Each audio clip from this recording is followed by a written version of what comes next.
Адамдарды сүйүп кирип кеткен, сүйүп зыян берген ашык жиндин белгилери кандай болот?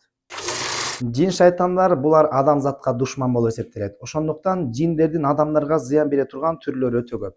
Ал эми ошонун бири бул ашык болуп калган, адамдарды сүйүп калган жиндердин түрлөрү. Булар адамдардын жашоосуна кандай зыян берет? Көпчүлүк учурда адамдарды турмушка чыгарбайт. Аял болсо, эркек болсо үйлөндүрбөйт жана көпчүлүктү жактырбай калган учурларда, үй бүлөлүк мамилелери келишпей калган учурларда, балалуу боло албай жүргөн учур. Жада калса, бул ашык жиндин зыяндары адамдардагы жыныстык жактагы ар кандай айыкпас дарттарга да алып келиштиги толук мүмкүн болот.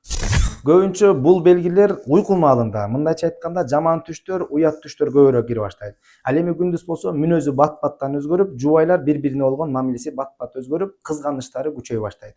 Ал эми дененин болсо ар кандай көбүнчө табарсык, бел, маткалары себеби жок ооруп баштайт. Ал эми ашык жин кайсыл жактан адамдарга кирип кетет дегенде, көбүнчө адамдар кийим которунуп атканда дубасын айтпагандыктан жана ошондой эле ажатканага киргенде дубасын айтпагандыктан. Себеби пайгамбарыбыз ажатканада ургачы жана эркек жиндер бар экендигинен кабар берген. Жана дагы телефондон уяттуу нерселерди көрө турган болсо, жана дагы өзүн кандыра турган амалдарды аткара турган болсо, анда ашык жиндер кирип кетет.